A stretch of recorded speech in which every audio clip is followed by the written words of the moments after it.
Jornal da Morada. Rumo aos 40 anos de jornalismo independente, criativo, compromissado em estimular a visão crítica do ouvinte e internauta. Morada. Jornal da Morada. Gerado com seriedade.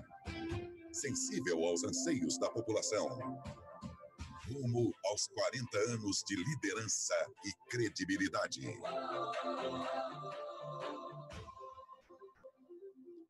Então vamos lá, viu? Vamos fazer aí o primeiro contato e a gente só pergunta, viu, ao presidente se ele está nos acompanhando, está nos ouvindo, está realmente recebendo o nosso som e a nossa imagem perfeitamente. Presidente, está nos ouvindo bem? Bom dia para o senhor. Bom dia, Madalena. Estou ouvindo bem. Estou Eu ouvindo acho que não, perfeitamente bem. Está me ouvindo, né? Então quer dizer que está nos acompanhando, está nos ouvindo. Eu apenas não estou acompanhando, viu, Luiz Antônio, viu, pessoal, aí com a delay, viu, Madalena? Porque você está vendo aí o que está no ar pelo Facebook, tem sempre um delay, mas o presidente nos ouve e nos assiste. Tá certo. Em primeiro lugar, eu quero, viu, agradecer aí o Lula pelo nosso convite, né, e por se submeter a esse mesão, sem, logicamente, exigir que fosse feita uma pauta antecipada. Quer dizer, assunto livre para a gente poder conversar sobre aquilo que é importante, tá certo? E para a gente não perder muito tempo, eu já vou começar o programa, certamente ouvindo do presidente aquilo que nós gostaríamos de saber. Agora, viu, Lula, antes de abordarmos o momento que o país vive, eu gostaria de ouvir de você, Lula, uma explicação, viu, presidente, mas sem rodeios. Eu digo isso porque há pouco tempo eu vi o senhor comentar sobre uma fantástica trilogia do Lira Neto, sobre a trajetória de Getúlio Vargas. Trajetória esta que acabou terminando com um tiro no coração, quando Getúlio descobriu que debaixo de seus pés havia um verdadeiro mar de lama. Então, Lula, eu começo a entrevista perguntando: onde você errou? Será que você errou? Ou você acha que não havia debaixo de seus pés o mar de lama? Mensalão, Petrolão, não passaria de um plano conspiratório, de um complô para destruí-lo. Antes de irmos a assuntos do momento tal, eu gostaria de ouvir isso de você. Existia ou não existia esse mar de lama debaixo de seus pés, como na história do Getúlio? Bom dia, Lula. Bom dia, Madalena. Bom dia, Fernando, e bom dia, povo de Araraquara. Eu queria responder primeiro dizendo uma coisa: a minha solidariedade, expressar toda a minha solidariedade ao povo de Araraquara, ao povo que está hoje contaminado com o coronavírus, aos parentes das pessoas que foram vítimas disso, ao nosso querido prefeito Edinho, à nossa Marcelia, a Tainara, a nossa vereadora, o Hélio Lopes, o Paulo Landim e ao famoso companheiro Toninho do Mel. E dizer para você que havia, e nós fizemos todos os mecanismos legais que foram possíveis fazer para apurar a corrupção. A corrupção no Brasil ela é endêmica. A corrupção no Brasil, se você ler a história do Brasil, você vai perceber que ela é antiga, muito antiga.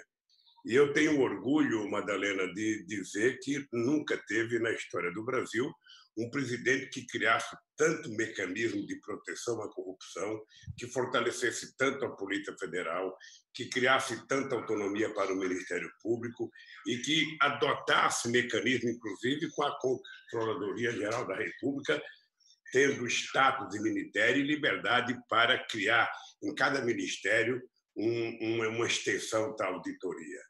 Aí você pode pegar com o Tribunal de Contas da União.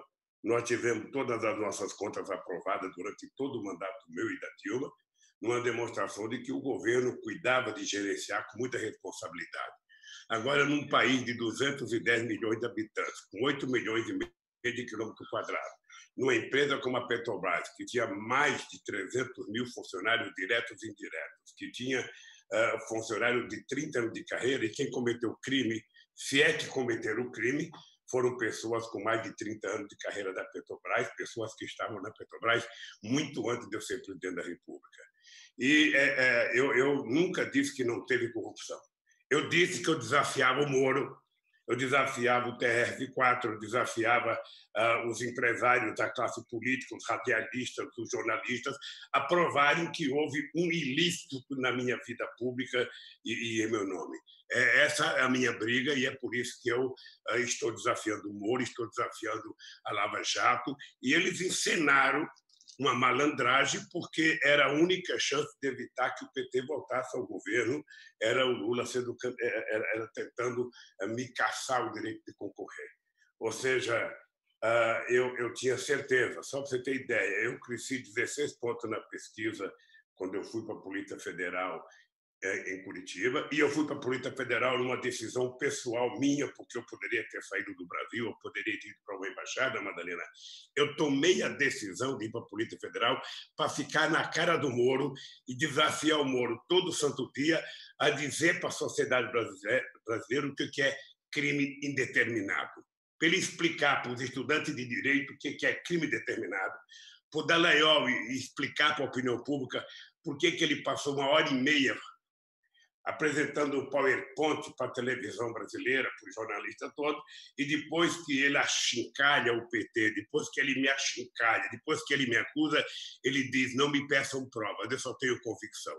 Ora, um cidadão que faz um papel desse deveria ter sido exonerado 24 horas depois, porque esse cidadão não presta serviço honesto ao poder público brasileiro e ao serviço público brasileiro. Então, se tiver corrupção, que seja apurada. E quando nós criamos a delação nós criamos outros instrumentos de fiscalização, era porque nós queríamos provar que era possível você criar um país onde a corrupção fosse uma coisa diminuta. E nós fizemos isso sabendo que era preciso pegar quem fosse necessário. E eu defendo que a corrupção seja apurada e defendo que os juízes sejam honestos. Ou seja, quem roubou, depois de julgado, depois de apurado, depois de investigado, foi provado que esse cara roubou, esse cara vai para a cadeia. Foi provado que ele não teve nada, que a justiça o absolva e que peça desculpa pelos danos cometidos às pessoas. É simplesmente isso que eu defendo e é simplesmente isso que eu continuo defendendo. Eu continuo dizendo que o Moro é mentiroso, continuo dizendo que a Força-Tarefa do Paraná é mentirosa. Eu estou dizendo no meu caso, viu, Madalena? Eu não estou falando na história toda. E eu estou dizendo que a Polícia Federal que investigou o meu caso é mentirosa também.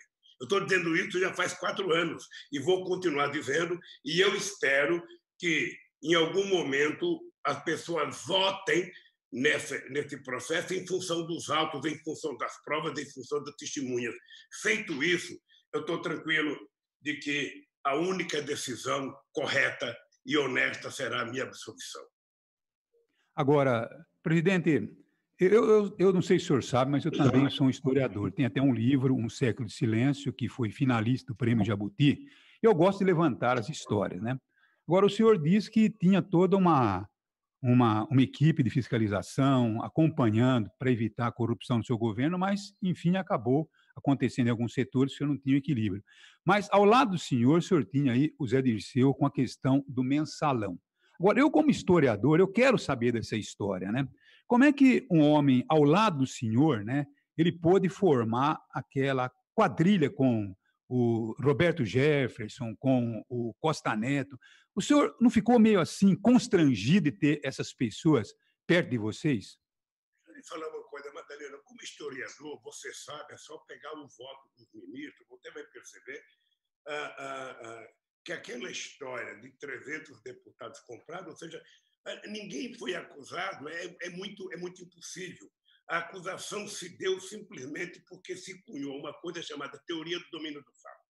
Ora, quando você cria uma coisa chamada teoria do domínio do fato, é porque você não precisa de prova. Você já sabe quem que você tem que condenar. Então, eu acho que, como historiador, Madalena, eu espero que você continue pesquisando, porque eu acho que se houve desvio de comportamento do Zé Dirceu, que eu não acredito que houve, porque não foi provado, quando fizeram a acusação contra o Zé Dirceu daquela empresa pública, ou seja, o que aconteceu é que a empresa não era pública, que o dinheiro tinha ido para a Câmara, que tinha sido distribuído para pagar o dinheiro tinha sido carreado para a Globo, para os meios de comunicação, para pagar a publicidade. Ou seja, mas ali o Zé Dirceu tinha que ser condenado porque a condenação já tinha acontecido no meio de comunicação. O Zé Dirceu chegou a ponto de quase não conseguir sair na rua, tal era a acusação contra ele. Então, Madalena, o que eu defendi ontem, defendo hoje, amanhã é o seguinte: qualquer pessoa que for acusada, e eu duvido que você saiba o que está acontecendo na sala do lado de onde você trabalha, eu duvido que você saiba o que está acontecendo na cozinha com tua família tomando café, você não sabe, como o presidente da República não é obrigado a saber o que aconteceu no Rio de Janeiro, o que aconteceu na Câmara, o que aconteceu, o presidente da República não é obrigado a saber. E o presidente da República, o que ele tem é que criar mecanismo de investigação. E nós criamos. Eu, quando afastei o Zé Dirceu para ir para a Câmara, eu afastei o Zé Dirceu porque a acusação vinha de lá, e lá era o melhor lugar para o Zé Dirceu se defender. Sabe? E eu acho que aquele processo, eu até hoje não me conformo com a condenação e o massacre feito pelos meios de comunicação em cima de companheiros que podem ter cometido um crime. Se cometer um crime, ele paga. O Zé Dirceu já pagou, o Zé Dirceu já pegou não sei quantos anos de cadeia, ou seja, ele está pagando pelos erros que cometeu. E isso vale para todos nós. Isso vale para mim, isso vale para você, isso vale para qualquer pessoa que cometa erro. Mas eu acho que, no caso do Mensalão, se criou uma narrativa para tentar destruir não apenas o Zé Dirceu, não apenas o presidente da República, mas para tentar destruir o PT, que é uma guerra que continua até hoje. Ou seja, eu fui o criador do PT e eu sei o quanto esse PT é bombardeado todo dia, 24 horas por dia. Antigamente as pessoas não queriam que o PT tivesse candidatura em 89, depois não queriam que tivesse em 84, depois chamavam o PT de divisionista, depois dizia que o PT não existia, depois dizia que o PT não estava preparado, depois dizia que o PT não estava... Sabe? E eles encontraram uma forma que é a forma que tenta destruir todos os adversários políticos. Como eu tenho consciência da minha inocência, eu resolvi enfrentar essa parada. Você sabe, Madalena, com a experiência que você tem, que todo político, quando é atacado de corrupção, ele fala, é preciso submergir. Ou seja, eu preciso sumir do mapa. E eu resolvi colocar a cara para provar que quem é chefe de quadrilha é o Dallagnol, que quem foi bandido nesse processo meu foi o Moro. Então, eu estou aqui à disposição para discutir tantos quantos assuntos seja necessário e continuo afirmando, só existe uma possibilidade de um administrador público não ter envolvimento com a justiça, é ele não agir errado. Sabe? E quando ele agir errado, ele tem coragem de enfrentar para provar, porque hoje também nós temos situações no Brasil, Madalena, que muitas vezes o Ministério Público acusa, as pessoas passam 3 ou 4 anos passando privações, sendo acusadas, depois as pessoas são inocentadas e ninguém pede desculpa. Fica o dito pelo não dito.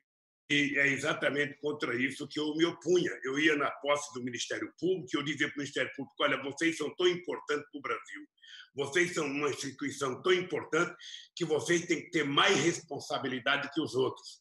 Não acusem publicamente antes de você ter prova. Quando você tiver prova que foi julgado, também aí diga publicamente, vá para a imprensa. Mas você não pode denegrir, sabe, a imagem das pessoas, você não pode criar, sabe, a imagem de ladrão se você não provou ainda que a pessoa é ladrão.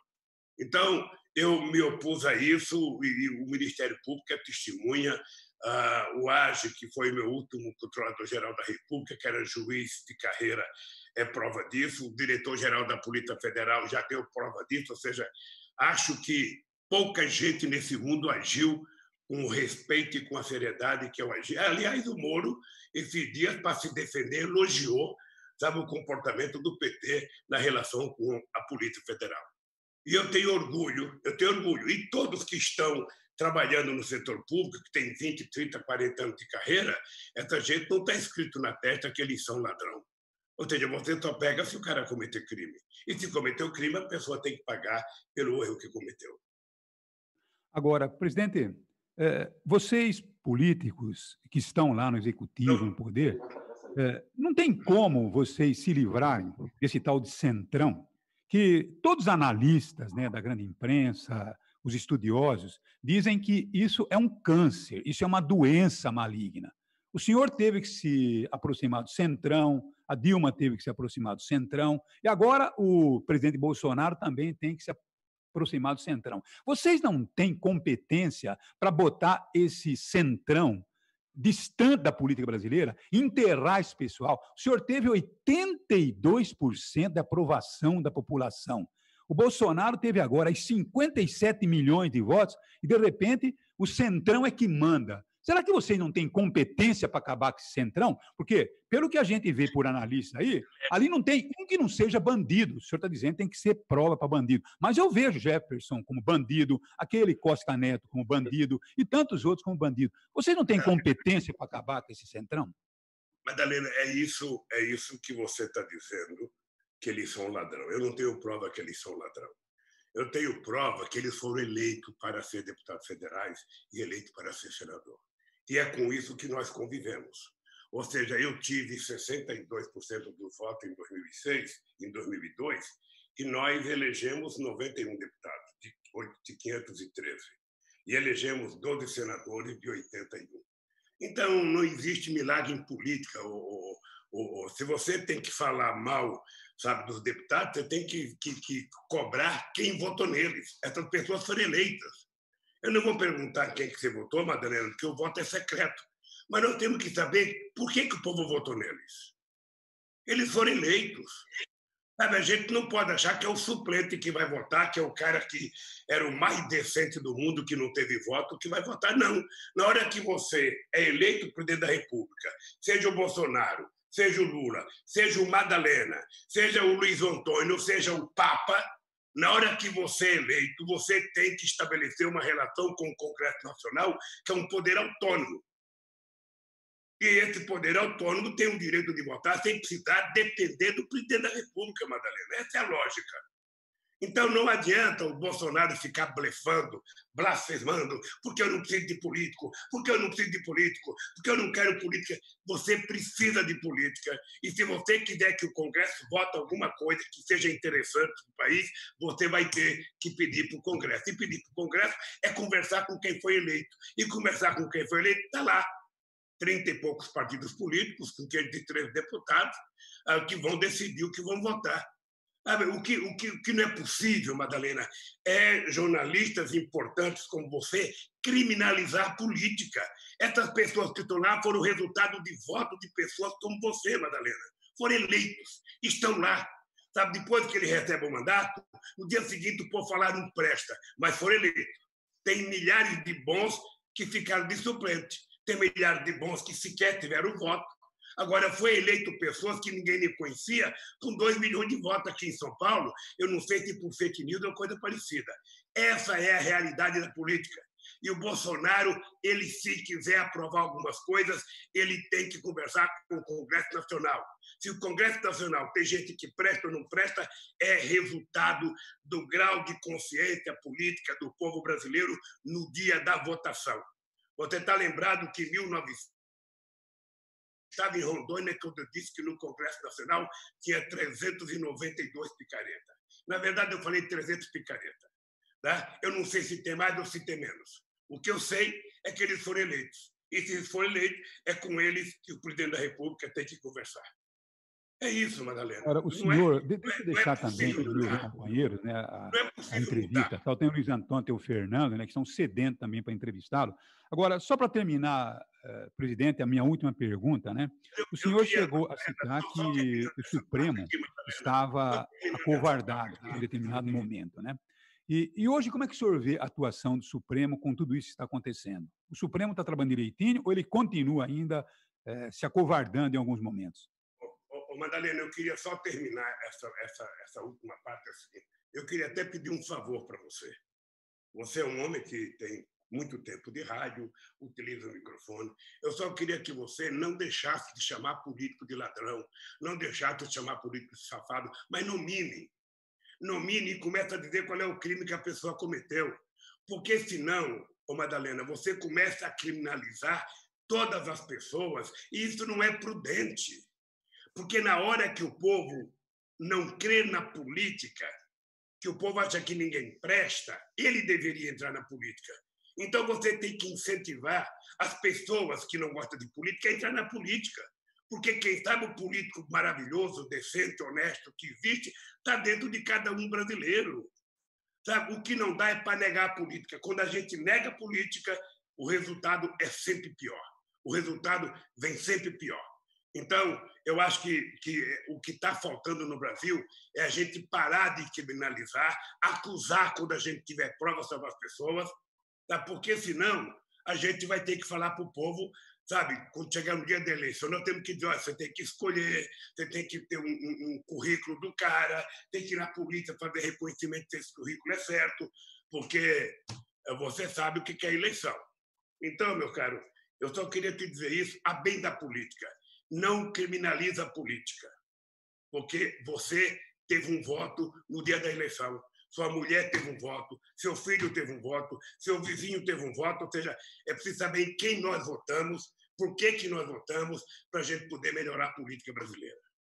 A segunda coisa é o seguinte, né, eu acho que há um nós erro... temos que também ter uma melhor qualificação dos próprios partidos para os seus candidatos, né? Porque, de repente, nos colocam aí pessoas sem as mínimas condições, como, por exemplo, colocam ali tiririca para puxar votos para eleger uns e outros, né? Então, tem alguns mecanismos políticas que, na política que nós não estamos criminalizando a política. A política é fantástica, porque sem ela é impossível você viver. Mas, infelizmente, tem alguns políticos que não sabem fazer uso. E os partidos políticos, eles precisam de uma renovação completa nas suas posições, nos seus pensamentos. Inclusive o PT do senhor, né? Precisa dar uma revisada geral nos seus conceitos, na sua visão, né?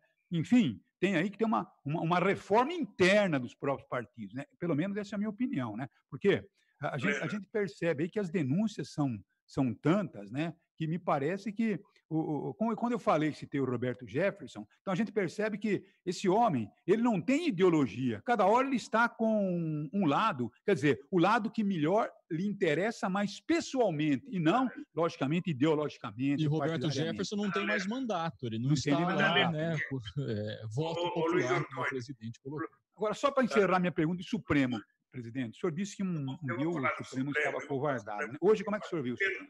Primeiro, eu acho que o Supremo... essa é uma tese minha. Eu acho que qualquer ministro do Supremo deveria dar menos palpite sobre a política e se posicionar sempre que possível nos autos do processo. Eu acho que é grave a politização da Suprema Corte, como eu acho grave a judicialização da política. Era preciso que cada instância, cada instituição resolvesse os seus problemas. O legislativo está lá para legislar, o executivo está para executar e a Suprema Corte está lá para ser uma espécie de garante, sabe, da nossa Constituição. Quando cada um começa a se meter no lugar do outro, ou seja, começa a dar confusão. Eu, sinceramente, acho que é grave a judicialização, sabe, da política, como é grave a politização do judiciário. Eu acho muito grave, eu acho que é importante cada um cuidar daquilo pela qual foi criado. A última coisa que eu queria falar, voltar ainda à questão da política. Eu só queria dizer para vocês o seguinte, o problema não é o povo eleger um tiririca, o problema é o seguinte, é que tem muita gente que parece melhor do que o tiririca e é tiririca. Tem muita gente de terno e gravata, tem muita gente que é chamada de autoridade na cidade, tem muita gente que é chamada de excelência, e é pior que o tiririca, porque não tem nenhum compromisso com o povo brasileiro. Esse é o problema. O problema da política é que nós precisamos, no dia da eleição, saber que a gente está votando o nosso destino para os próximos 4 anos. E eu tenho muito orgulho, Madalena. Se tem uma pessoa que tem orgulho do que fez nesse país, fui eu. Um presidente que não tinha diploma universitário, que passou para a história como o presidente que mais fez universidade, que mais fez escola técnica, que colocou, sabe, no seu tempo de governo, mais alunos das universidades que todos os outros presidentes da República, que tiramos 36 milhões de pessoas da miséria, colocamos 40 milhões na classe média. sabe? Geramos 20 milhões de empregos quando o mundo desempregou 100 milhões de empregos. Então, eu tenho... E poderia até te dizer uma coisa para o Luiz Antônio e para o nosso companheiro Fernando Ferreira, o seguinte: eu vou falar sem conhecimento de causa. Eu duvido que vocês encontrem na história de Araraquara um presidente da República que colocou em Araraquara a quantidade de recursos que eu coloquei no meu mandato. Eu estou aqui em São Bernardo do Campo, não estou em Araraquara, não tem arquivo de Araraquara, mas vocês têm acesso. Eu duvido que tenha um presidente que tenha colocado mais recursos em Araraquara do que os governos do PT, com Lula e Dilma na presidência. Pode perguntar para os prefeitos do PT, do PMDB, qualquer prefeito que você quiser perguntar, você vai perceber que foi o momento em que Araraquara recebeu mais recursos federal, foi no nosso governo. Porque a gente tinha uma consciência de que não é possível governar sem os prefeitos, e que os prefeitos têm o direito de ter as suas obras públicas para eles poder fazer a execução, porque é lá que acontecem as coisas. É como a coronavírus. É como a coronavírus. Se o Bolsonaro não fosse ignorante, ele tivesse dado ao ministro da Saúde o direito de organizar os secretários de saúde dos estados, o secretário de saúde organizar os secretários municipais de estado e trabalhar numa harmonia entre presidente da República, governo dos estados e prefeituras, certamente a gente estaria resolvendo esse problema da coronavírus muito melhor do que está sendo resolvido hoje. Você tem um presidente que não acredita na doença, mesmo já tendo 38 mil mortos, você tem um Ministério da Saúde, não sei se vocês assistiram ontem, o ministro da Saúde, ele está achando que no Nordeste é frio. Ou seja, numa demonstração de que eles não conhecem absolutamente nada desse país, não conhecem nada de saúde pública.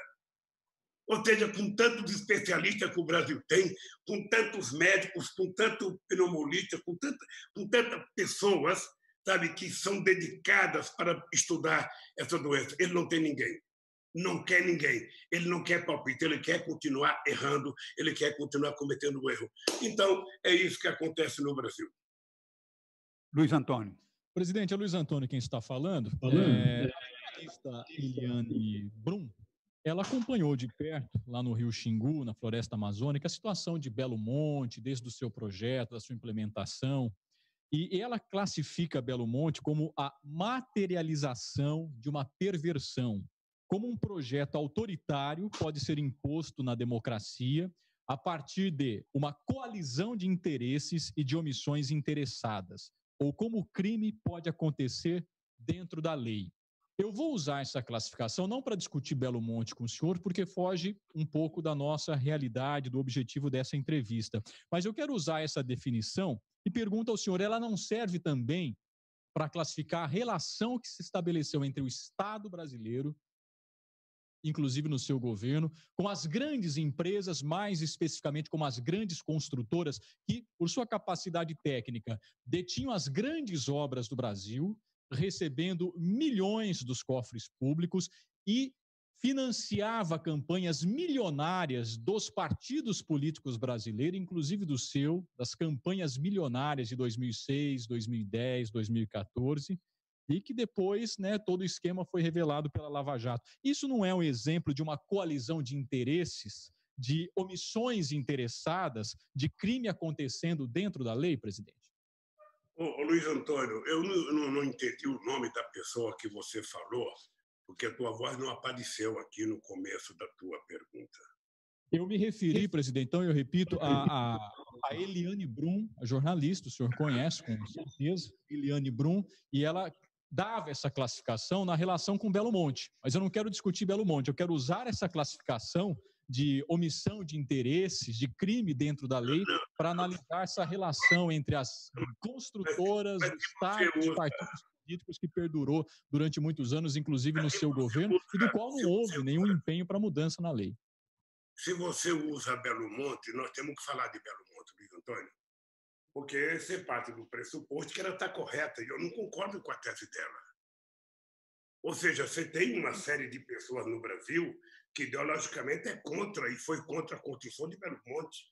E nós, no governo, entendemos que era necessário construir Belo Monte, porque esse país vinha crescendo a 5% ao ano, e esse país precisava de energia. E nós precisávamos de Belo Monte. No futuro, nós vamos ser criticados por ter feito o Belo Monte uma hidrelétrica fio d'água, ou seja, que não tem lago.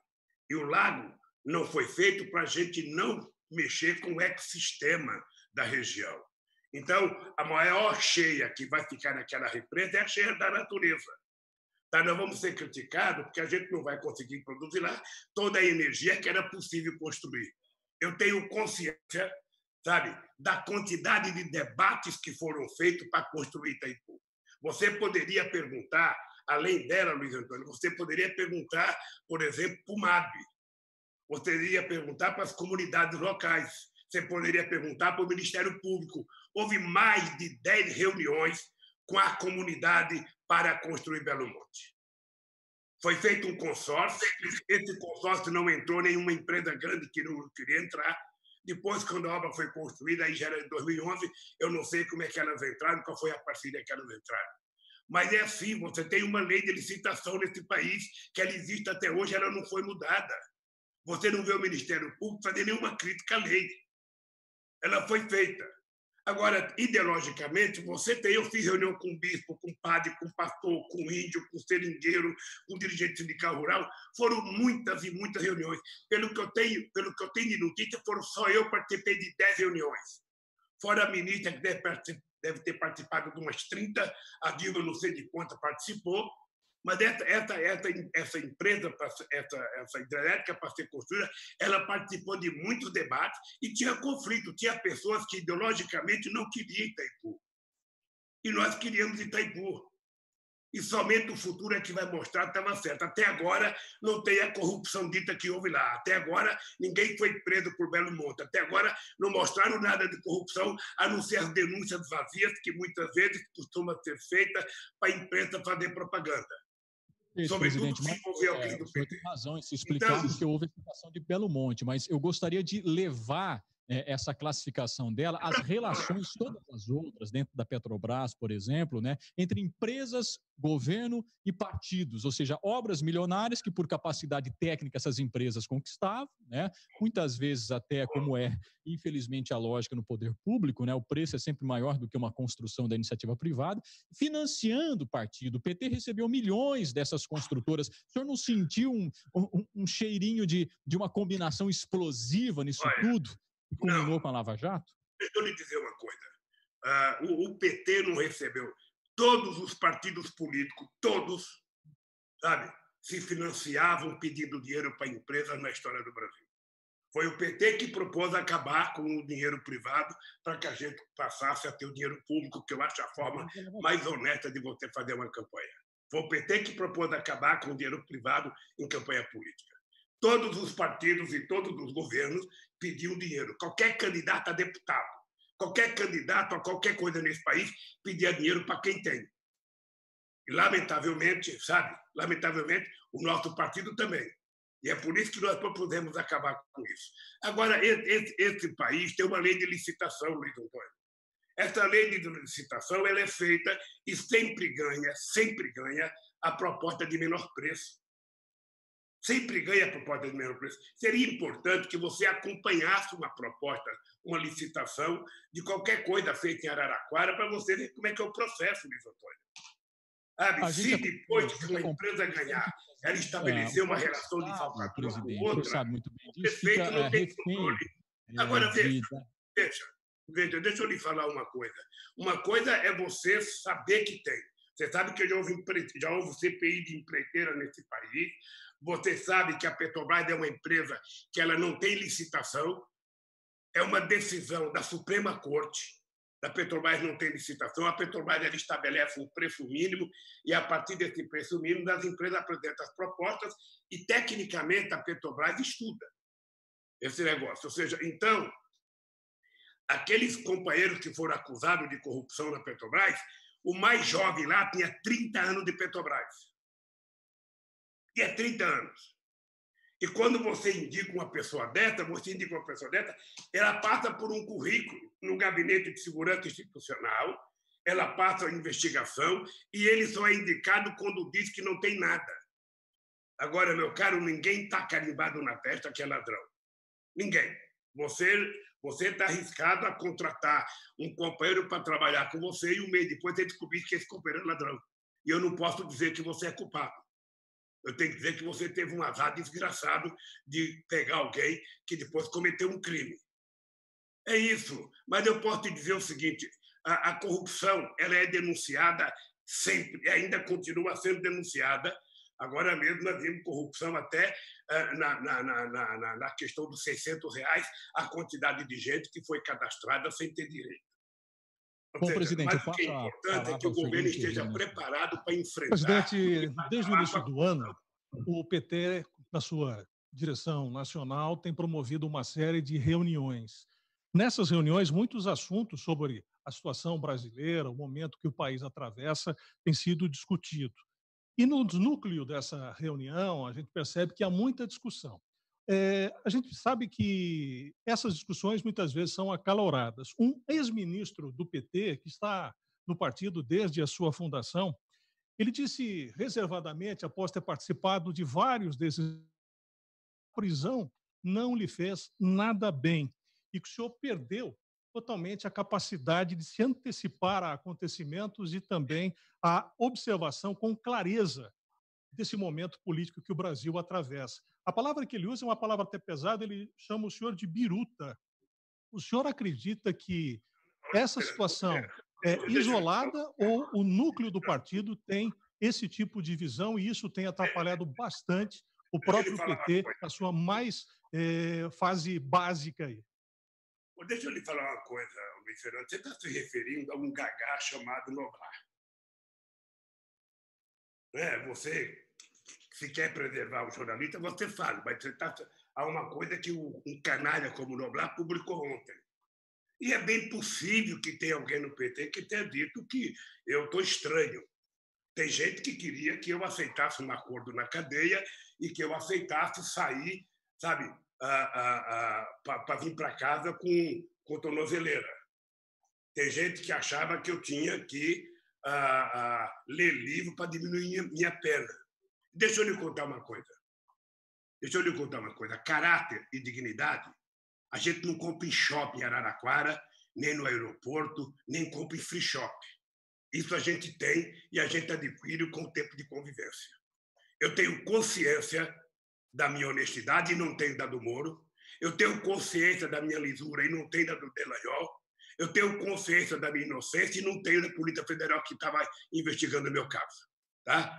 Então, é o seguinte, tem gente que acha que eu ia sair da cadeia uma freira, eu ia sentar com o Moro, beijar a mão dele, eu ia procurar os meus algozes e ficar pedindo, eu ia procurar o Fernando Henrique Cardoso, eu ia procurar... Sabe? É o seguinte, meu caro, tem uma coisa que eu não perdi, que é a minha vergonha. Tem uma coisa que eu não perdi, que é o meu caráter. E é o seguinte, quando as pessoas querem que eu faça alguma coisa, que essa coisa não conduna com o meu pensamento político, não peça para mim fazer.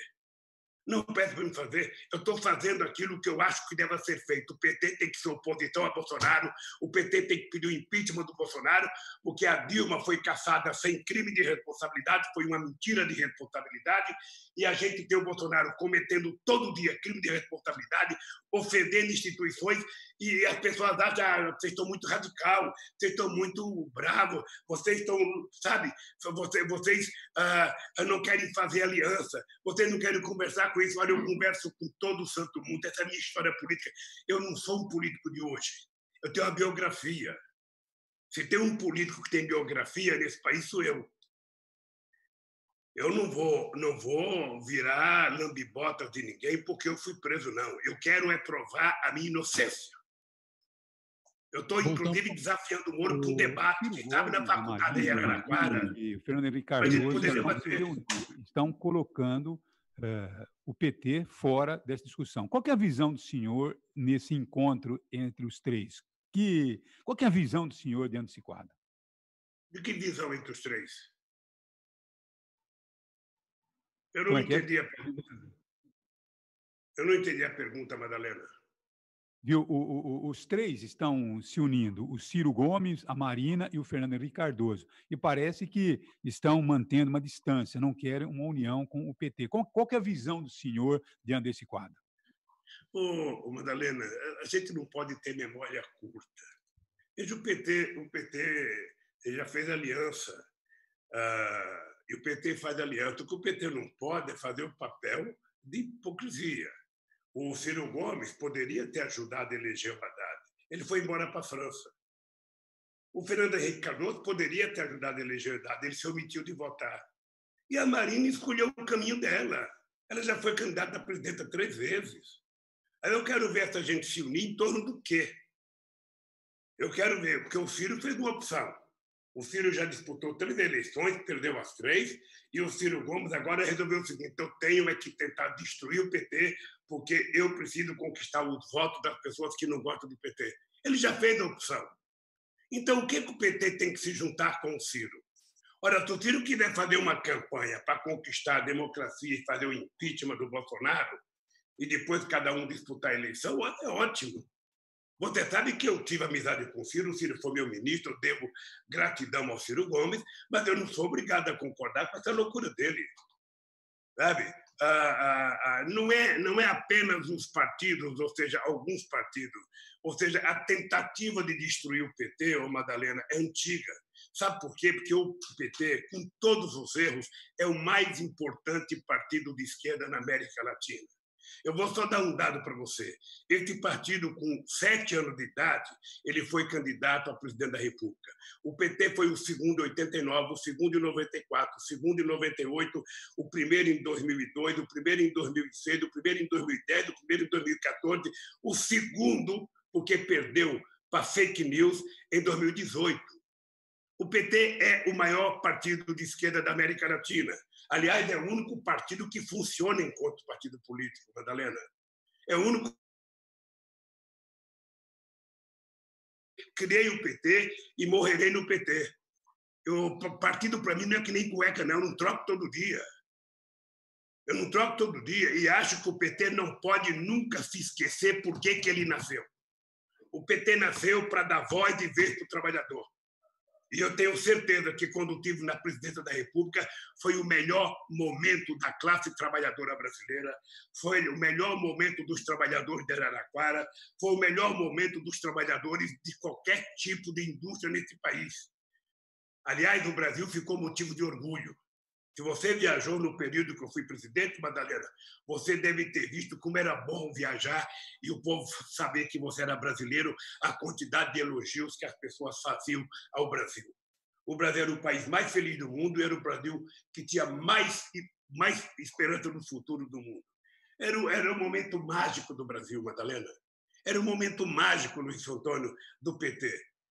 Então, o PT foi construindo, sabe, uma linha de pessoas que passaram a não aceitar o PT. Qual foi o grande crime que o PT cometeu, Luiz Antônio, que eu pensei que você ia falar? Foi colocar gente pobre, filha de empregada doméstica, filha de faxineira, para fazer curso nas universidades, para ser doutora. Foi colocar filho de pedreiro para ser engenheiro. Foi colocar filho de coveiro para ser diplomata.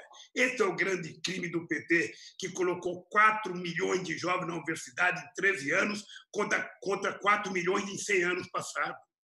Esse é o crime do PT. Sabe, foi a política de inclusão social que nós fizemos nesse país. Então, eu volto, Madalena, uma última pergunta, Madalena. Tá certinho. Presidente, só para encerrar, viu? Porque é claro que nós gostaríamos de ouvir também que sinalização, né, poderia ser dada para esse nosso Brasil. Porque hoje nós vemos aí, além da pandemia, uma população na expectativa, com 14 milhões de desempregados, sem muito horizonte, sem aquela luz brilhando no fundo do túnel. Eu vejo aí alguns analistas econômicos dizendo que esse ministro Paulo Guedes é um grande embusteiro, que ele está totalmente desatualizado, ele está, no mínimo, uns 8 anos atrasado da nossa realidade.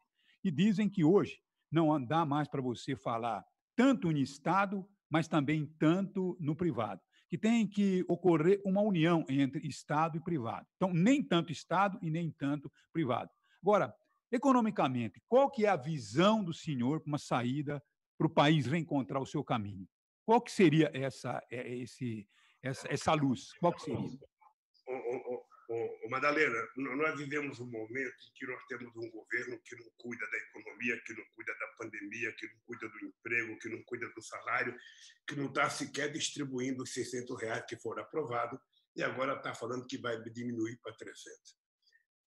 Não existe possibilidade de nenhum país do mundo crescer se você aumenta o empobrecimento do país. Não há. Você tem que ter credibilidade enquanto governo e você tem que ter previsibilidade nas políticas que você tenta implantar no país. O Bolsonaro não tem nenhuma das duas e o Guedes não tem nenhuma das duas. A única coisa que o Guedes quer é vender as empresas públicas para adquirir dinheiro para pagar juros, sabe, ao sistema financeiro. E assim o Brasil não vai. O Brasil, na minha opinião pessoal, o Brasil poderia já ter rodado dinheiro novo, feito como vários países da Europa já fizeram, como os Estados Unidos fez, sabe? Alargar a sua base monetária e ter um dinheiro para fazer investimento em infraestrutura, porque se o Estado não fizer investimento, não é a iniciativa privada que vai fazer investimento. A iniciativa privada só vai fazer investimento se tiver demanda. Se não tiver demanda, não tem investimento. Porque ninguém vai produzir para fazer estoque, as pessoas vão produzir para vender, e para vender o povo tem que ter dinheiro para comprar ou tem que ter crédito. Eu dizia, quando eu era presidente, que o pobre não é problema, o pobre é solução. Se você der R$10 para um pobre, aquele R$10 ele vai para o mercado, porque ele vai comprar coisa para comer. Deu 1 milhão para o rico, vai virar uma conta bancária, para ele ficar, sabe, vivendo de dividendos. Então, se quiser consertar o Brasil, tem que fazer investimento. E se a iniciativa privada não quer fazer investimento, é o governo que tem que fazer. É o governo que tem que fazer. Não tem nenhum problema você aumentar uma dívida que você tem se você está construindo um ativo produtivo. Você está construindo um patrimônio rentável para o país. Se você estiver fazendo uma ferrovia, se estiver fazendo uma estrada, se estiver fazendo uma hidrelétrica, se estiver fazendo uma ponte que vai significar melhoria na qualidade produtiva do país, melhoria na qualidade de transporte do país, essa coisa é autorrentável, essa coisa pode sobreviver e dar rendimento para o país. É assim que deve proceder a cabeça de um presidente da República. É ele que tem que tomar iniciativa, você acredita nele, faça investimento. Você não ouve falar na palavra investimento, você não ouve falar na palavra de desenvolvimento, você não ouve falar na palavra distribuição de renda, você só ouve falar em distribuir arma, em legalizar arma, em distribuir arma, em legalizar arma, em vender cartucho, ou seja, o mundo não está precisando de arma, está precisando de livros, está precisando de carteira profissional assinada. É isso que tem que ser feito nesse país. É menos blá, blá, blá, e fazer o que eu fiz. Quando eu fiz aquele famoso puxadinho num convênio com a Caixa Econômica Federal, e o pessoal começou a fazer a sua garagem, fazer um outro quartinho na sua casa, em poucos meses surgiram mais 10 novas fábricas de cimento nesse país. Madalena, na crise de 2008, quando o mundo rico desempregou 100 milhões de pessoas, neste país nós criamos 20 milhões de empregos, porque tinha credibilidade do governo, porque eu não deixava coisas acontecer na calada da noite. A gente, quando se reunia empresário, quando reunia trabalhadores, a gente dizia para eles a verdade. A gente mostrava esperança, a gente mostrava consciência do investimento que íamos fazer. É assim que deve funcionar um presidente da República, um governo. Esse Guedes, ou Madalena, ele, na verdade, não tem capacidade de ser ministro da Fazenda de um país como esse. Ele é um vendedor de patrimônio público. O Bolsonaro, ele não sabe governar porque ele não gosta de governar, ele não pensa nisso. O negócio do Bolsonaro é criar mal para os outros, falar mal dos outros, arrumar inimigo. Me diga uma coisa, por que falar mal da China? A China é o nosso maior parceiro comercial. Por que falar mal da China? Por que brigar com a Argentina, que é o nosso maior parceiro comercial na América do Sul? Por que brigar com quem compra de nós e ficar abrindo a boca para quem vende para nós? O Bolsonaro pensa que o Trump vai fazer um favor para o Brasil? Não vai. americano pensa nele, depois ele pensa nele, depois ele pensa nele, depois ele pensa nele. Se um dia ele tiver que pensar em outra pessoa, pensa nele também.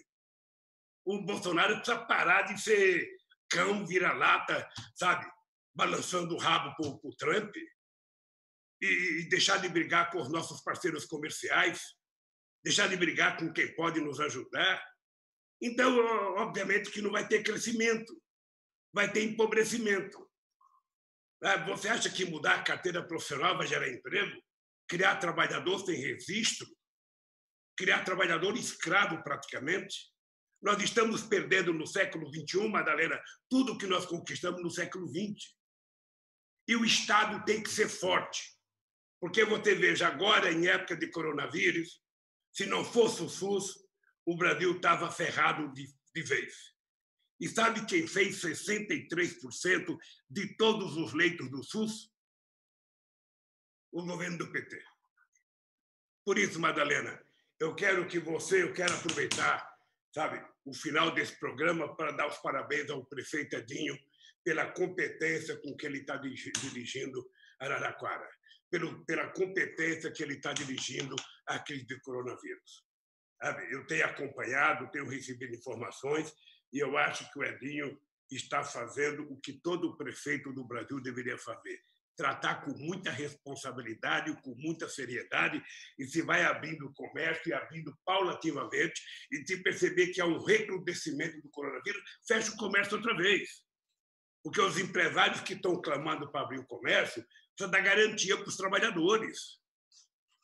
E parar de tratar as vítimas como números. As vítimas são seres humanos que precisam ser respeitadas.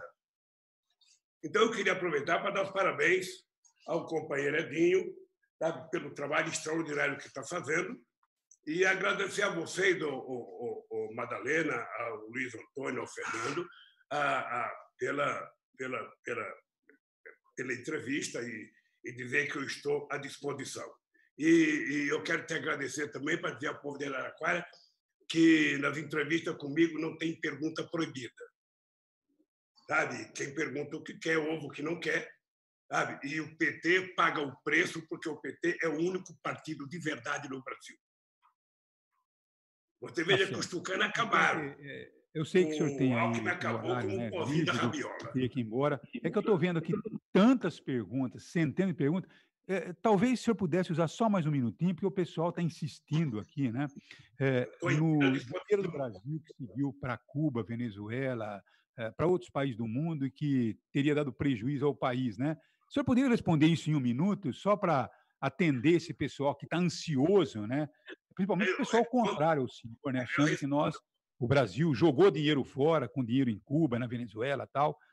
Só para encerrar, porque eu gostaria de não deixar essa resposta aí a tantas pessoas com essas perguntas aqui. Madalena, as pessoas que pensam que quando o Brasil exporta serviço está favorecendo outro país, dando dinheiro para outro país, é o resultado da despolitização do Brasil. Veja, quando um país como o Brasil financia o investimento de alguma coisa em algum país do mundo, o que o Brasil está fazendo? O Brasil está exportando engenharia. O Brasil está exportando máquina. Eu lembro que na campanha de 2006, a acusação contra mim era que a gente estava construindo o metrô de Araraquara e não tinha dinheiro para o metrô de São Paulo. Aí nós fomos provar que o metrô de Araraquara foi financiado pelo Fernando Henrique Cardoso e corretamente, porque a gente estava exportando tudo para a Venezuela e a gente estava ganhando muito dinheiro. E a gente estava emprestando dinheiro, sabe? E vendendo serviço. Isso é uma coisa muito importante para o Brasil. Foi assim que fez o Canadá no Brasil, foi assim que fez a Inglaterra no Brasil. É assim que o Brasil deve fazer com outros países mais pobres. É ajudar esse país, você empresta dinheiro, você leva engenharia, você leva máquina, você manda trator. Tudo isso é ganho para o Brasil. É exportação de tecnologia. Um eleitor, se algum ouvinte teu manda uma carta dessa, explica para ele que exportar serviços é um ganho extraordinário para o país.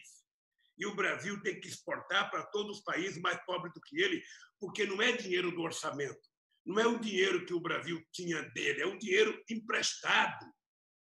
Sabe? Da mesma forma que o FMI empresta dinheiro, da mesma forma que o Banco Mundial empresta dinheiro, da mesma forma que outros países no passado ajudaram o Brasil a crescer, o Brasil tem a obrigação de ajudar outros países.